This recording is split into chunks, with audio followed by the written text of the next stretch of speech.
আপনি কি 24 ঘন্টা ফেসবুক ঘাঁটেন? ফেসবুকে আপনি কিন্তু ভিডিও দেখেন, রিলস দেখেন। আপনার ফেসবুক না ঘাঁটলে কিন্তু এলে কিন্তু আমাদের দেখলে আমাদের কিন্তু সারাদিন কেটে যায়, এবং সারাদিন যদি আমরা কিন্তু ফেসবুক ঘাঁটি, কিন্তু ঘাঁটার পর আমাদের কিন্তু অনেকগুলি ডাটা ফুরে যায়, অনেক ডাটা আমাদের শেষ হয়ে যায়। তো এটার একটা কারণ আছে, আমরা যখনই ফেসবুক আমরা যখন এরকম স্ক্রল করতে থাকি, কিন্তু আমাদের যে সামনে ভিডিওগুলো আসে সেটা কিন্তু অটোমেটিক প্লে হয়ে যায়, কিন্তু আমরা দেখতে পাই অটোমেটিক কিন্তু প্লে হয়ে যায়। তো সেই প্লে হওয়া বন্ধ আমরা কিভাবে করব, এই ভিডিওতে আমি আপনার কাছে দেখাবো পুরো স্টেপ বাই স্টেপ। তো ভিডিওতে থাকার আপনারা সঙ্গে থাকবেন, আর যারা চ্যানেলে নতুন তারা চ্যানেলটা সাবস্ক্রাইব করে অবশ্যই সাপোর্ট করবেন। তো চলো এখন ভিডিওটা শুরু করি। তো সব থেকে প্রথমে আপনার যে কাজটি করবে সেটা হচ্ছে আপনার যে ফেসবুক অ্যাকাউন্টটি ওপেন করার পর দেখতে পাচ্ছেন সব থেকে উপরে যে আপনি আপনার প্রোফাইল লোগোটা আছে এখানে, এই থ্রি ডট, সেখানে আপনারা ক্লিক করবেন।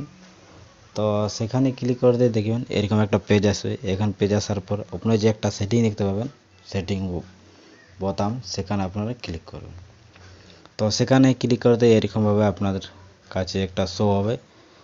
তো এখানে সবার পর এরকম ইন্টারফেস আসার পর কিন্তু আপনারা নিচের দিকে একটু স্ক্রল করবেন এবং দেখতে পাবেন মিডিয়া, এই মিডিয়া বলে অপশানটি পাবেন, সেখানে আপনারা ক্লিক করবেন।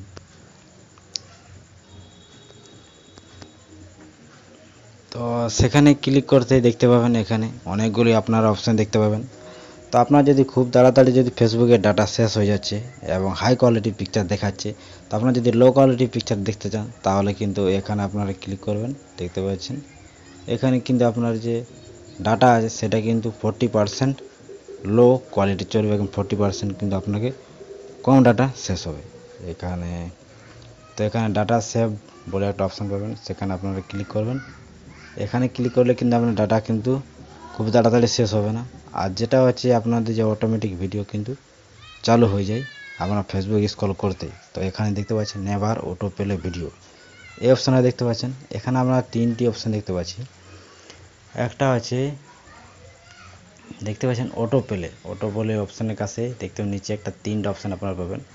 তো প্রথম যে অপশানটা আছে on mobile data and wifi, তার মানে হচ্ছে আপনি যখন এই মোবাইলটা আপনার ওয়াইফাই কানেক্ট থাকবে বা আপনার ডাটা কানেক্ট থাকবে, তখন কিন্তু যদি আপনি ফেসবুকটি ঘাঁটেন কিন্তু তাহলে কিন্তু সেই ফেসবুকের যে ভিডিওগুলো ওগুলো অটোমেটিক কিন্তু প্লে হয়ে যাবে। তারপরে যে অপশানটা আছে অন ওয়াইফাই অনলি, এখানে যদি আমরা 2 নম্বরে ক্লিক করে রাখি, তো এখানে আছে যখন আমাদের মোবাইলটা কানেক্ট থাকবে ওয়াইফাইয়ে সেই সময় যদি আমরা ফেসবুক ঘাঁটি এবং যদি ভিডিওগুলো স্ক্রল করি তাহলে কিন্তু অটোমেটিক প্লে হয়ে যাবে ওয়াইফাই কানেক্ট থাকলে। আর সবথেকে নিচে যেটা আছে যে অপশানটা দেখতে পাচ্ছেন নেভার অটো প্লে ভিডিও, এখানে যদি আমরা ক্লিক করে রাখি তাহলে হচ্ছে আমাদের কিন্তু ওয়াইফাই মোবাইলে কানেক্ট থাকুক বা মোবাইল ডাটাতে কানেক্ট থাকুক, আমাদের কিন্তু কোনো মতেই আর সেই ভিডিওটা কিন্তু অটোমেটিক প্লে হবে না। তো এখন আমরা এখানে ক্লিক করে দেবো। এখানে ক্লিক করার পর আমাদের কিন্তু আর অটোমেটিক ভিডিওগুলো প্লে হবে না। তো এরকমভাবে আমরা কিন্তু অটোমেটিক ভিডিও প্লে আমরা বন্ধ করতে পারবো ফেসবুকে। তো এই ছিল আজকের ভিডিও যদি ভালো লাগে চ্যানেলটাকে সাবস্ক্রাইব করে অবশ্যই সাপোর্ট করবেন।